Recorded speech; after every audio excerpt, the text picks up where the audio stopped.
میں سب سے پہلے اس رب کریم کا شکر گزار ہوں جس نے مجھے اور آپ سب کو آج کے اس پاکیزہ اور روحانی ماحول سے وابستہ فرمایا۔ اس کے بعد آپ سب کو بھی اپنے ان والدین کا شکر گزار ہونا چاہیے جنہوں نے آپ کی علمی تشنگی بجھانے کے لیے آپ کو بہترین موقع فراہم کیا،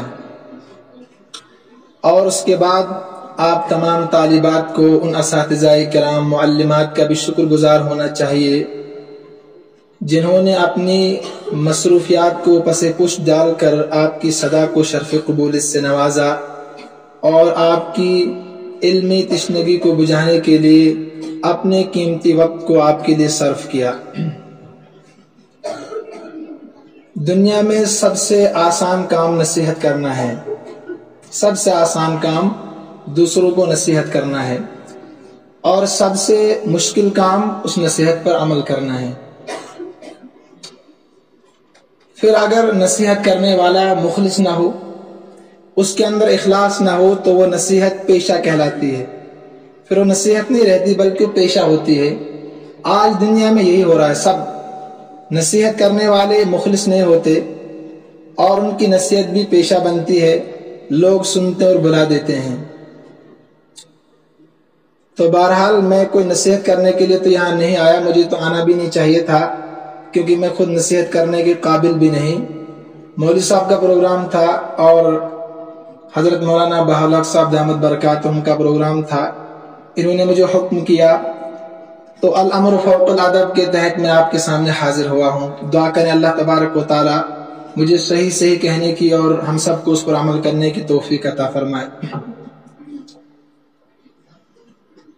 اللہ کے نبی صلی اللہ علیہ وسلم کا ارشاد ہے، العلماء ورثۃ الانبیاء وان الانبیاء لم یورثوا دینارا وانما ورثوا العلم فمن اخذه اخذ بحظ وافر،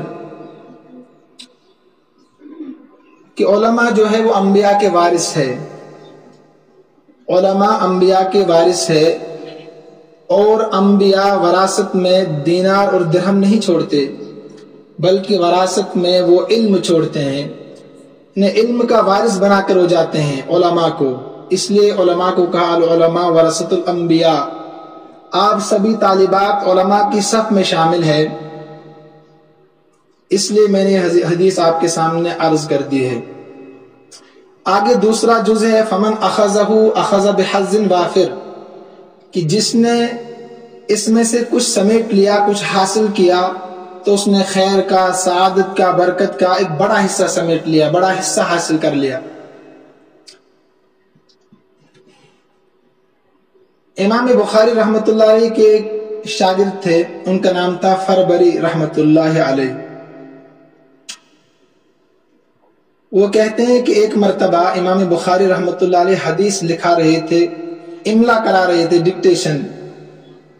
کہتے ہیں کہ مجھے نیند کا غلبہ ہونے لگا، مجھ پر اکتاہٹ طاری ہو گئی۔ انہوں نے جب دیکھا تو مجھ سے کہا طب نفسن، کہ اپنے جی کو، اپنے من کو اچھا کرو، انہیں چست ہو جاؤ، سستی کو دور کرو۔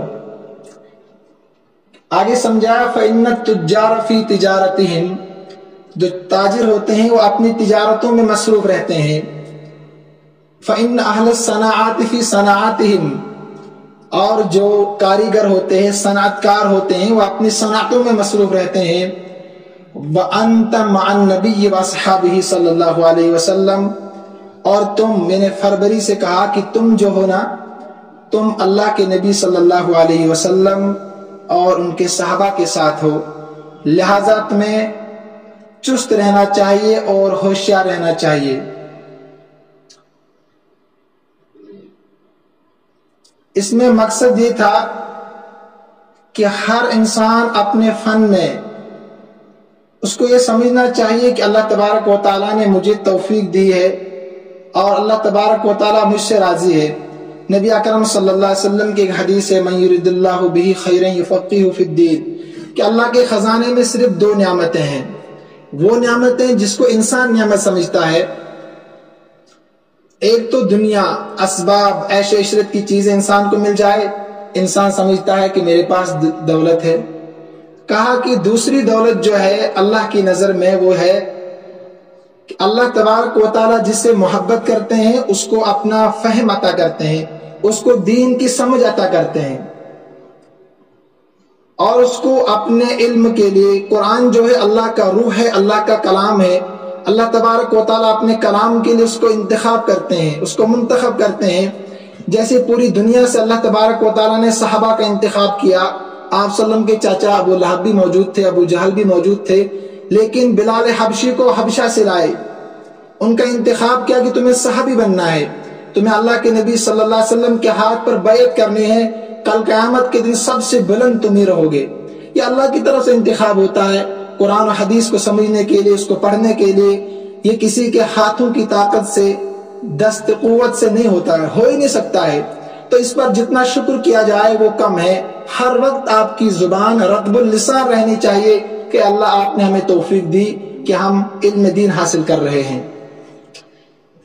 عزیز طالبات، آپ جس جامعہ میں پڑھ رہے ہیں یہ جامعہ بہت ہی پروقار اور بڑی محترم ہے، اور بہت سے انفرادیتوں کے ساتھ ایک اپنا خاص مقام رکھتی ہے۔ آپ سوچ رہے ہوں گے کیسا خاص مقام رکھتی ہے، خاص کر ہاسٹل والے سمجھ رہے ہوں گے کہ صبح چائے ایسی ملتی ہے کہ اسے وضو کرنا بھی جائز ہے۔ شکایت کرتے ہیں اکثر آپ لوگ، اور لواسا ایک ہی ملتا ہے کہ دوپہر تک 1 بجے تک تو ہم خالی ہو جاتے ہیں۔ مگر دیکھیے کس اعتبار سے میں آپ سے کہہ رہا ہوں، آج اگر آپ معاشرے پر نظر ڈالیں، سوسائٹی پر نظر ڈالیں، تو آپ، کیونکہ آپ اندر بند ہیں، آپ کو پتہ نہیں ہے، حالات حاضرہ پر آپ کی بخوبی نظر نہیں ہے۔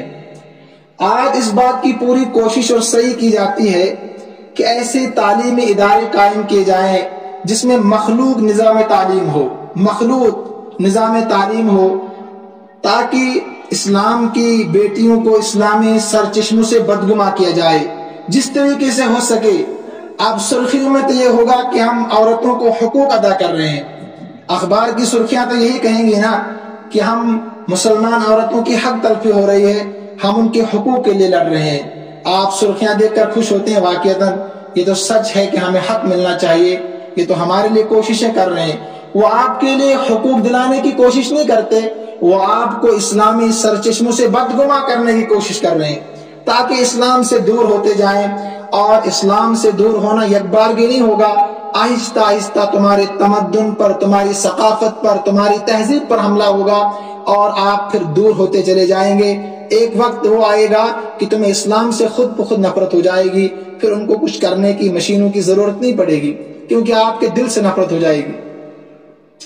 آپ دیکھتے ہیں کل کا واقعہ، ظاہرہ وسیم جو مشہور و معروف فلم ایکٹرز تھی، جانتے نا آپ، اس کا نام تو سنا ہوگا۔ اللہ وتعز من تشاء وتذل من تشاء انک لا تہدی من احببت ولکن اللہ یہدی من یشاء۔ کیا ہو گیا آپ لوگوں کو؟ بالی ووڈ کی ایکٹر تھی، مگر اس نے کیا کہا، آپ نے پڑھا نہیں ابھی، اس نے کہا کہ میں نے اپنی عزت کو بچانے کے لیے اور میرا رشتہ جو اسلام کے ساتھ تھا اس کے تحفظ کے لیے، اس کی بقا کے لیے، اسلام کی آبیاری کے لیے میں نے اس کو الوداع کہہ دیا۔ پورے عالم میں چرچا ہو گیا کہ اتنی شہرت کی مالک 18 سال کی لڑکی اور وہ بھی کشمیر سے تعلق رکھنے والی، بڑے بڑے لوگوں نے اس پر تبصرے کیے، اور اخبار کی سرخیاں بھی لگی کہ یہ فلمی دنیا کو بدنام کرنا چاہتی ہے، کیونکہ مسلمان تھی نا، کہ اس کو بدنام کرنا چاہتی ہے تاکہ کوئی دوسری عورت یہاں پر قدم نہ رکھے۔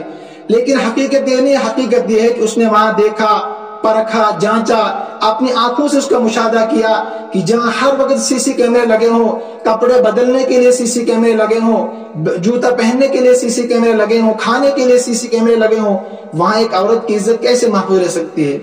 مغرب یہودی جو ہے، عیسائی تو کچھ نہیں کرتے۔ علامہ اقبال رحمۃ اللہ علیہ نے کہا تھا کب؟ 20 سال پہلے، عیسائیت کی رگ و جاں پنجہ یہود میں ہے۔ یہودی اس بات کی مسلم کوشش کرتے ہیں، کرتے آئے ہیں اور کرتے رہیں گے کہ سب سے پہلے مسلمان عورتوں کو بازار کی زینت بنایا جائے، ان کو برہنہ کیا جائے بازار میں۔ نبی اکرم صلی اللہ علیہ وسلم نے 1400 سال پہلے صحابہ سے کہا کہ عاریات کاسیات کی عورتیں کپڑا پہنے ہوئی ہوں گی مگر وہ بالکل برہنہ ہوں گی، صحابہ کو سمجھ میں نہیں آیا کیسے ممکن ہو سکتا ہے ایک عورت لباس پہنے ہوں گے اور پھر بھی برہنہ ہوگی، کیونکہ اس وقت تصور الگ تھا۔ اگر آج دیکھتے تو وہ حیران نہ ہوتے، پریشان نہ ہوتے۔ وہ چاہتے ہیں کہ آپ بازاروں کی زینت بنے، آپ کو ٹیشو پیپر کی طرح استعمال کر کے پھینک دیا جائے، ان کا یہی مقصد ہے آپ بازاروں کی زینت بنے۔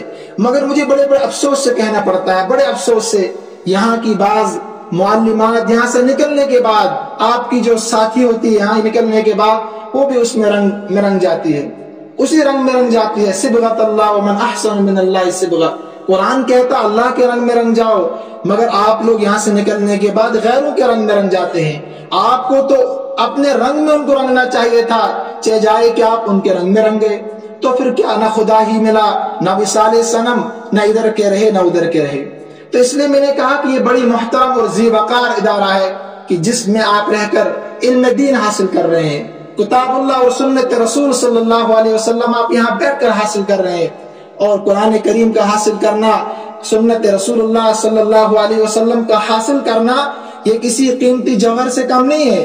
آپ کو ابھی اس کا شعور نہیں، احساس نہیں، لیکن وہ طالبات جہاں سے نکلنے والی ہے اور وہ اس کا احساس خود کریں گی چند دنوں کے بعد کہ واقعتاً یہاں رہ کر ہمیں کیا کچھ مل رہا تھا اور یہاں سے نکلنے کے بعد ہمیں کیا کچھ مل رہا ہے۔ اس وقت آپ چاہتے ہیں کہ ہم یہاں سے کب نکلے، کب ہماری جان چھوٹے تو ہم لاکھوں پائے، لیکن یہ خیال استو محال استو جنو، یہ آپ کے ذہن میں خیال آتے ہیں۔ قرآن کہتا ہے اس کو ذالکم قولکم بافواہکم واللہ یقول الحق، یہ زبانی باتیں ہیں صرف، لیکن جب تم یہاں سے نکلو گے ایک وقت آئے گا کہ آپ کا دل مطمئن نہیں ہوگا، آپ کے لیے اس ادارے کے لیے بڑی عظمت اور احترام ہوگا آپ کی نگاہ میں، انشاءاللہ یہ میرا یقین ہے۔ اور دوسری بات، اللہ کے نبی صلی اللہ علیہ وسلم نے فرمایا منہومان لا یشبعان، منہوم فی الدنیا ومنہوم فی العلم، کہ دو انسان دنیا میں ایسے ہیں کبھی ان کا پیٹ بھر ہی نہیں سکتا ہے۔ فرمایا پہلا، اس کی تشریح آپ نے بخوبی پڑھی ہوگی کہ دنیا کا حریص، چاہے دو وادیاں ہوں سونے کی تیسری کا متلاشی ہوگا، تین مل جائے چوتھی کا متلاشی ہوگا۔ اور دوسرا وہ انسان جو علم کا حریص ہے، علم کا شوق رکھتا ہے۔ کہا اللہ تبارک و تعالیٰ نے قرآن میں اس کے لیے کہا کہ دعائیں کرتا رب زدنی علما نافعا، رب زدنی علما نافعا، اے اللہ مجھے مزید علم چاہیے، مزید علم چاہیے، مگر کس کے لیے؟ جس کے دل میں شوق ہوگا، تڑپ ہوگی، حرص ہوگا، اس کے لیے اللہ تبارک و تعالیٰ نے کہا کہ دعائیں مانگتا ہے رب زدنی علما، اور جس کے دل میں شوق نہیں ہوگا تو اس کے لیے برابری ہے دعا کرنا اور نہ کرنا۔ اور دوسری بات فرمائی قرآن و حدیث کے تعلق سے، دیکھیں ایک ڈاکٹر ہے وہ کیا پڑھتا ہے؟ طب پڑھتا ہے۔ اس کی ابتدا سے نیت یہ ہوتی ہے کہ مجھے دولت کمانی ہے، مجھے اپنا لائف سٹائل بنانا ہے، میں ایک بہترین گاڑی خریدوں، بنگلہ کوٹھی میرے پاس ہو، میرے پاس بیلنس ہو، یہی چاہتا ہے وہ شروع سے ہی۔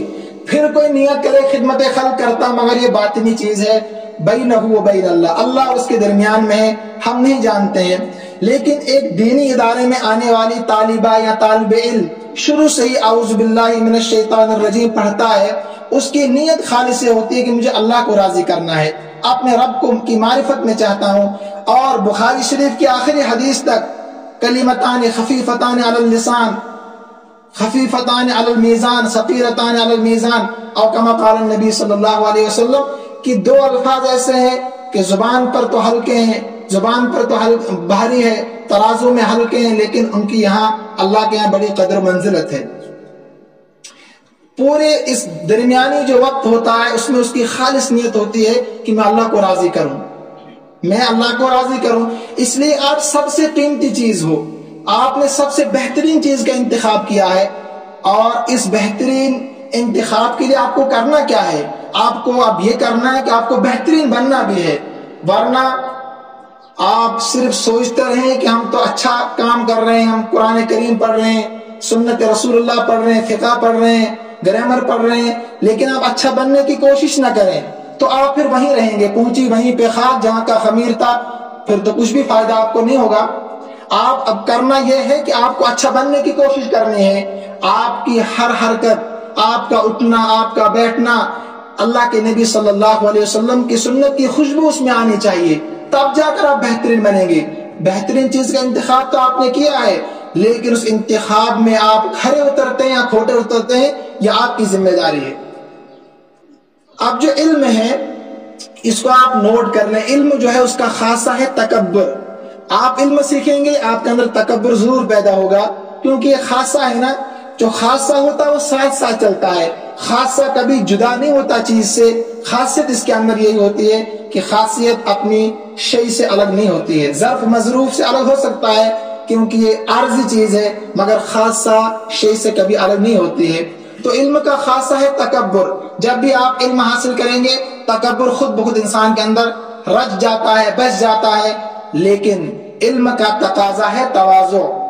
اس کو آپ یاد رکھیں ذہن میں، خاص کر فارغ التحصیل طالبات، کہ علم کا خاصہ ہے تکبر کرنا، علم کا تقاضا ہے تواضع، عاجزی، انکساری، جھک جانا۔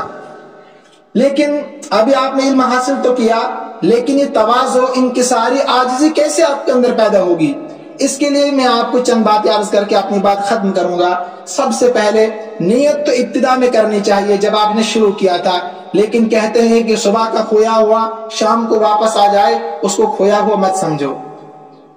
سب سے پہلے آپ کو اس علم سے یہ نیت کرنی ہے، جو طالبہ یہاں رہنے والی ہے، جانے والی ہے، سب یہ نیت کرے کہ ہمیں اس علم سے اللہ کو راضی کرنا ہے، اللہ کی رضا، اللہ کی خوشنودی حاصل کرنی ہے۔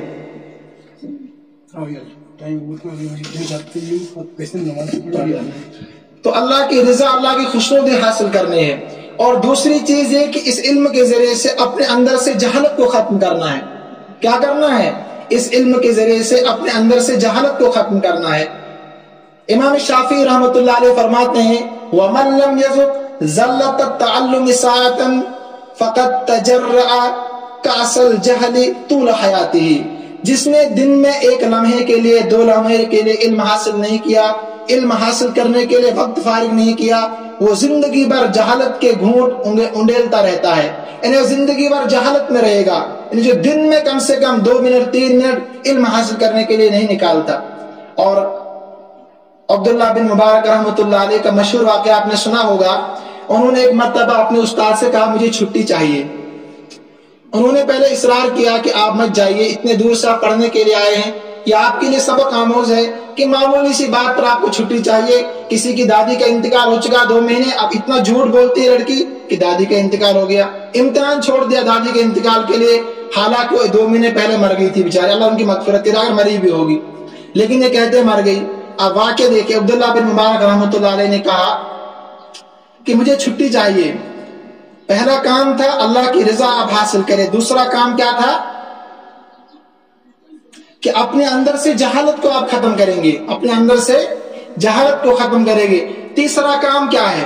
تیسرا کام یہ ہے کہ جو بھی آپ پڑھیں گے اس پر عمل بھی کریں گے، جو آپ پڑھیں گے اس پر عمل کریں گے۔ یقینی صحابہ کرام کا عربی میں مقولہ ہے تعلمنا العلم والعمل جميعا، کہ ہم نے علم اور عمل ایک ساتھ دونوں سیکھی، الگ الگ شے نہیں ہے، یہ لازم ملزوم چیزیں ہیں کہ علم اور عمل ہم نے ایک ساتھ ان کو سیکھا ہے۔ تو عبداللہ بن مبارک نے استاد سے کہا مجھے چھٹی چاہیے۔ استاد کو بڑا تعجب ہوا کہ ان کو کیوں چھٹی چاہیے، بڑا ذہین بچہ ہے، پڑھنے والا ہے۔ تو اصرار جب کیا تو ان کو چھٹی مل گئی۔ دوسرے دن سبق میں حاضر ہوئے، پوچھا کہ اتنی کیا مجبوری تھی، آپ ایک دن کے لیے چلے گئے؟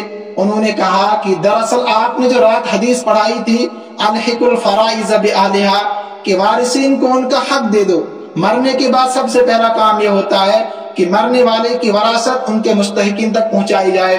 میرے والد کے جب انتقال ہو گیا، انہوں نے کہا کہ جب میرے والد کا انتقال ہوا تو میں وراثت تقسیم کرنا بھول گیا تھا، میں نے سوچا کچھ دنوں کے بعد تقسیم کروں گا، لیکن رات حدیث پڑھی، اس حدیث پر عمل کرنے کے لیے میں اتنا دور سفر کرنے کے لیے گیا تھا۔ دیکھیے عمل ہے، یہ پریکٹیکل ہے ساتھ ساتھ میں، تو اس علم کا فائدہ ہوتا ہے، خصوصاً علم دین میں جس علم کے ساتھ عمل بھی ہو۔ اگر عمل نہ ہو تو پھر وہ کورا انسان رہتا ہے، ہاتھ اس کے خالی رہتے ہیں، کوئی فائدہ اس کو نہیں ہوتا ہے۔ امام احمد بن حنبل رحمۃ اللہ علیہ کا واقعہ اتفاقاً ذہن میں آیا، انہوں نے ایک حدیث پڑھائی بچوں کو، احتجم رسول اللہ صلی اللہ علیہ وسلم وآتا ابو طیبہ دینارا، کہ آپ صلی اللہ علیہ وسلم نے پچنا لگوایا، پچنا کہتے ہیں کپنگ کو، تو اس کے بعد ابو طیبہ کو بلایا، اس کو 1 دینار دیا پچنا لگانے کا۔ جیسے حدیث کو پڑھا تو انہوں نے حجام کو بلایا، کہا میرا پچنا کرو، اور اس کے بعد اس کو 1 دینار دیا۔ تو یہ پریکٹیکل ساتھ ساتھ میں جب ہوگا تو بات دل میں راسخ ہو جاتی ہے، انسان عمل کرنے کے لیے پھر تیار بھی رہتا ہے۔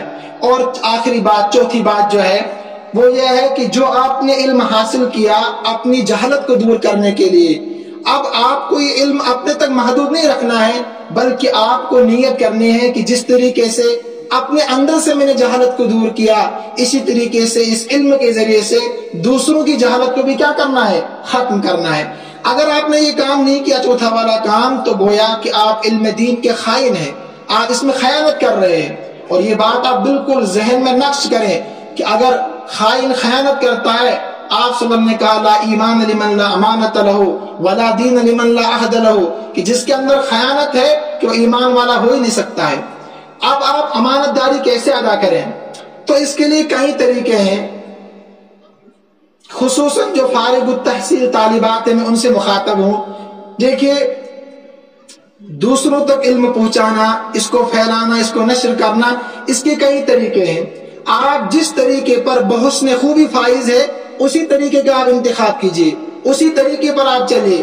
ایسا نہ ہو کہ آپ جس پٹری پر چل رہے ہیں وہ پٹری آپ کے قبضے سے باہر ہے، لیکن آپ پھر منزل تک پہنچے ہی نہیں۔ جو طالبات یہاں، مجھے کہنا تو نہیں چاہیے لیکن میں کہہ رہا ہوں بطور فخر کہ اللہ نے آپ کو خدا داد صلاحیت دی ہے۔ میرے ان 6 سال کی مدت میں جن کو بھی میں نے پڑھایا، تو ان جیسے بچے میں نے الحمدللہ نہیں دیکھے۔ یہ دوسری بات ہے کہ آپ نے دروس البلاغہ کا سبق نہیں سنایا، آپ کام چور نکلے، سبق نہیں سنایا آپ نے، مگر آپ کر سکتے تھے لیکن آپ نے کیا نہیں۔ لیکن مجھے امید ہے اگر آپ کوشش کریں گے تو آپ ستاروں پر کمند ڈال سکتے ہیں، جس منزل کو آپ چاہیں چھو سکتے ہیں، لیکن اگر آپ محنت کریں۔ امام شافعی رحمۃ اللہ علیہ کا مقولہ غالباً عربی میں من رام العلا من غیر قد فقد زال عمر فی طلب المحالی، جو انسان چاہتا ہے کہ میں ستاروں پر کمندے ڈالوں، میں بلندیوں کو چھوں لیکن رات بھر سوتا رہے، کہا کہ فقد زال عمر فی طلب المحالی، اس نے اپنی زندگی کو ضائع کر دی ایک ناممکن چیز کے پیچھے، ایک محال چیز کے پیچھے جس کو کبھی حاصل کر ہی نہیں سکتا ہے۔ اور من طلب العلا سحر اللیالی، اور جو بلندیوں کو چھونا چاہتا ہے اس کو راتوں کو جاگنا پڑے گا، رات بھر اس کو جاگنا پڑے گا، چاہے علم دین ہو، چاہے علم دنیاوی ہو، کوئی بھی علم ہو، آپ کو اس کے لیے محنت لازمی شرط ہے، بغیر محنت کے کوئی چیز حاصل ہوتی ہی نہیں۔ تو میں عرض کر رہا تھا کہ اب کس طریقے سے آپ علم کو پھیلائیں۔ اگر آپ کو نورانی قاعدہ پڑھانے کا موقع بھی مل گیا نا اپنی بستی میں، تو آپ کو اس پر شکر ادا کرنا چاہیے کہ اللہ نے مجھ سے خیرکم من تعلم القرآن وعلمہ، بہترین انسان وہ ہے دنیا میں۔ آپ کو لگتے ہیں وہ لوگ بہترین جو پائلٹ بنے، بہترین وہ جو پروفیسر یونیورسٹی میں وہ تقریر کرتا ہو، لیکچر دیتا، وہ بہترین نہیں ہے۔ بہترین اللہ کے نبی صلی اللہ علیہ وسلم کی حدیث ہے خیرکم من تعلم القرآن وعلمہ۔ ایک وقت کے لیے، کچھ مدت کے لیے آپ کو پریشانی ضرور ہوگی، آپ کی تنخواہیں کم ہوں گی، آپ پریشان رہیں گے، مگر یہ زندگی ہے ہی کیا، سب ٹھاٹ پڑا رہ جائے گا جب لاج چلے گا بنجارا۔ 5 20 سال 25 سال اس زمانے میں نوجوانوں کی عمریں ہوتی کتنی ہیں؟ 40 25 50 سال 60 سال سے اوپر جاتے ہی نوجوان، وہ پرانے بوڑھے بیچارے بس پڑے ہوئے ہیں، کوئی 70 سال کے 80 سال کے 90 سال کی عمر گزار رہا ہے، باقی نوجوان تو 70 60 سے اوپر جاتے ہی نہیں ہیں۔ تو یہ زندگی کیا ہے؟ حضرت نوح علیہ السلام کے زمانے میں اس عورت نے کیا کہا تھا؟ آخری عمریں جو ہوں گی نا نبی کی اور ان کے امتیوں کی 100 سال ہوں گی، اس نے کہا کاش کہ میں تب زندہ ہوتی تو کسی درخت کے سائے میں بیٹھ کر زندگی بسر کر دیتی اور ایک لمحے کے لیے بھی سجدے سے سر نہ اٹھاتی۔ تو عمر ہی کیا ہے؟ میں کہہ رہا تھا کہ اگر آپ کو نورانی قاعدہ پڑھانے کا موقع مل گیا نا تو آپ کامیاب ہے، لیکن اگر آپ نوکریوں کی تلاش میں رہے اور آپ ان لوگوں کے رنگ میں رنگ گئے تو اللہ تبارک و تعالیٰ آپ سے باز پر ضرور کریں گے، آپ خائن کہلائیں گے، آپ امانت میں خیانت کرنے والے کہلائیں گے۔ ہر ایک تو جسے ستاروں پر کمندے نہیں ڈال سکتا، ہر ایک بخاری شریف تو نہیں پڑھا سکتا، ہر ایک دروس البلاغہ ہدایہ اصول شاشی تو نہیں پڑھا سکتا، لیکن جس کو جو کام مل جائے دین کے تعلق سے آپ کو شکر ادا کرنا چاہیے کہ اللہ تبارک و تعالیٰ نے مجھ سے کام لے لیا۔ لیکن ایسا اکثر ہوتا ہے کہ یہاں سے نکلنے کے بعد آپ لوگ بالکل ہی اس دین سے دور ہو جاتے ہیں، نورانی قاعدہ بھی نہیں آپ پڑھاتے ہیں، چاہے جائے کیا بڑی کتابیں پڑھائیں۔ تو فارغ التحصیل طالبات جو ہے اس بات کو آپ نوٹ کریں کہ ہمیں کچھ نہ کچھ کسی اعتبار سے دینی کام ہی کرنا ہے۔ اور علم کو پھیلانے کے لیے اس زمانے میں سب سے بہترین ذریعہ ہے دعوت و خطابت کا. آپ کو توحید، رسالت اور سنت کو لوگوں تک پہنچانا ہے، قرآن کریم کے پیغام کو لوگوں تک پہنچانا ہے. شیخ الہند مولانا محمود الحسن دیوبندی رحمۃ اللہ علیہ جب مالٹا سے واپس آئے جیل میں رہ کر، ان سے پوچھا، میں مختصر عرض کر رہا ہوں کہ اس وقت جو قوم تنزل کی شکار ہے اس کی وجوہات کیا ہے. انہوں نے لکھا ہے، ڈاکٹر اسرار صاحب رحمۃ اللہ علیہ نے رجوع الی القرآن میں شروع صفحے میں ہے، انہوں نے لکھا ہے، اس میں انہوں نے کہا کہ بنیادی وجہ یہ ہے کہ اس قوم کے بچے دین سے دور ہو رہے ہیں. اس کی بنیادی وجہ یہ ہے کہ وہ درسگاہوں میں قرآن کریم کی تعلیم نہ دیتے ہیں اور نہ لیتے ہیں، انہیں درس قرآن نہ سنتے اور نہ سناتے ہیں. اس وجہ سے وہ بہت دور جا رہے ہیں. صحابہ کرام سے ان کا رشتہ ختم ہو چکا ہے، اسلاف کو ان کو پتہ ہی نہیں ہے. اگر آپ سے پوچھا جائے، آپ بتائیں مولانا قاسم نانوتوی رحمۃ اللہ تعالیٰ کون تھے، کسی کو پتہ نہیں ہوگا. ہاں، گاندھی جی کے بارے میں اگر پوچھا جائے تو پتہ ہوگا، گوڈسے کے بارے میں پوچھا جائے تو آپ کو پتہ ہوگا، اٹل بہاری واجپئی کے بارے میں پوچھا جائے پتہ ہوگا، کیونکہ ان کے لیے دعائیں بھی یہاں کی گئی نا، اس کے بارے میں سب کو پتہ ہوگا. لیکن علامہ انور شاہ کشمیری کے بارے میں آپ سے کہا جائے کہ 10 منٹ کی تقریر کرو تو میرے خیال نہیں ہے کہ کوئی تقریر کر سکتا ہو. تو اس زمانے میں بہترین علم جو ہے وہ دعوت ہے، خطابت ہے. کیونکہ دنیا میں جو ریکارڈ اس وقت قائم ہے کہ دنیا میں 7 ارب کی آبادی. کتنے ارب کی؟ 7 ارب. اس میں سے 2.25 ارب ہے مسلمانوں کی آبادی. اب کتنی بچی؟ 5.25 ارب. اس میں سے 2 ارب ایسے ہیں جو بالکل ان پڑھ لوگ ہیں اور باقی پڑھے لکھے لوگ ہیں. ان ان پڑھ لوگوں کے پاس آپ کتابت کے ذریعے سے دین نہیں پہنچا سکتے ہیں. اگر آپ دین پہنچانا چاہتے ہیں تو کیسے پہنچے گا؟ وہ خطابت کے ذریعے سے. تو بہترین دائرہ جو ہے اس وقت اپنے علم کو پھیلانے کا وہ خطابت کا ہے. تو اس میں بھی آپ کو محنت کرنی چاہیے. اور سب سے آخری بات میں کہوں گا کہ یہاں سے نکلنے کے بعد آپ یہ نہ سمجھیں کہ ہم فارغ ہو گئے، ہم عالمہ اور فاضلہ بن گئے. کسی بھی ادارے سے نکلنے کے بعد، یہاں سے تخرج کے بعد، ہر طالب علم کو اور طالبہ علم کو سمجھنا چاہیے کہ میں ابھی یہاں سے علم کی ابتدا کر رہی ہوں، علم کا آغاز کر، اب مجھے پڑھنا ہے. کوئی یہ جو کلیات شرعیہ ہوتے ہیں یہ کسی کو عالم یا عالمہ بنا کر نہیں نکالتے ہیں، بلکہ وہ چابیاں دیتے ہیں جو ان کے لیے معین مددگار ثابت ہوتی ہے، تاکہ آگے چل کر محنت کریں اور کوششیں کریں اور پھر اپنے منزل کو یہ چھوئیں.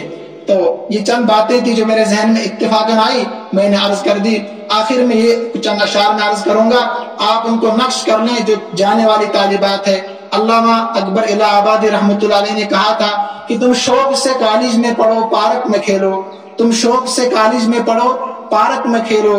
جائز ہے غباروں میں اڑو، چرخ پہ جھولو، لیکن ایک سخن بندہ عاجز کی رہے یاد، اپنے حقیقت اور اپنے اللہ کو نہ بولو.